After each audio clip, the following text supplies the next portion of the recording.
নমস্কার, modern agriculture YouTube চ্যানেলে আপনাদের স্বাগত। আমরা আজকে আরও একটা নতুন টপিক নিয়ে চলে এসেছি, ফুল চাষ। এখানে যিনি ফুল চাষ করেছে, আমরা সেই ফুল চাষির সাথেই আলোচনা করে ফুল চাষে কতটা লাভ ক্ষতি সেটা আলোচনা করব এবং কী কী সার দিতে হয় সেটা দেখব। চলুন বন্ধুরা। তো আমরা আজকে ফুল চাষি, এখানে যিনি ফুল চাষ করেছে দাদাকে আমরা পেয়েছি। দাদা, আপনি কতটুকু জায়গার উপর ফুল চাষ করেছেন? 2 বিঘা। 2 বিঘা জমির উপর ফুল চাষ করেছেন। দাদা, জমিটা তৈরি করার পর আপনি কি কি সার দিয়েছিলেন? 10-26 দিছি, ডিএপি দিছি, আচ্ছা। আর বিভিন্ন ধরনের বিষ ওষুধ, আর ভিটামিন। জৈব সার কিছু দিয়েছেন? জৈব সার দিয়েছি, গোবর। গোবর সার, আচ্ছা। তো দাদা, এই কতটুকু জায়গার উপর আপনি এটা করেছেন? 2 বিঘা। 2 বিঘা। 2 বিঘাতে আপনার খরচ কত টাকা হয়েছে মোটামুটি? খরচ হয়েছে 40,000।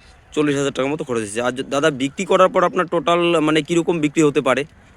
বিক্রি ওটা তো কাঁচা মাল, এটা তো বাজারের উপরে চলে। চলে, আচ্ছা। তাও মোটামুটি কীরকম বিক্রি হতে পারে আর কি, একটা আপনি আশা করতেছেন? 70-80। 70-80 হাজার টাকা। আচ্ছা দাদা, আপনি এই ফুলের যে চারা গাছগুলো, এগুলো কোথায় থেকে নিয়ে আসছেন বা কোথায় পান? এটা কলকাতা থেকে। কলকাতা থেকে। এগুলো অর্ডার দিলেই ওরা দিয়ে দেয় নাকি নিয়ে আসতে হয়? অর্ডার দিলেই দিয়ে দিবে, দিয়ে দিবে, আচ্ছা আচ্ছা। কেউ যদি পাঠা দিবে। কেউ যদি এই ফুল চাষ করতে চায়, যদি আপনার সাথে যোগাযোগ করে, আপনি কি একটু তাকে সাহায্য করবেন? অবশ্যই। আচ্ছা আচ্ছা। আর এই ফুলগুলো কোথায় বিক্রি হয় দাদা? এই ফুলগুলো সব জায়গায় বিক্রি হয়। আচ্ছা, সব আসাম যায়, আসাম যায়। গুয়াহাটি যায়, আচ্ছা, ফুল বিহার যায়, শিলিগুড়ি যায়। এগুলো কি হিসাবে বিক্রি হয়? মানে ফুলগুলো মানে কেজি হিসাব কিভাবে বিক্রি হয়? চেন হিসেব। চেন হিসাব।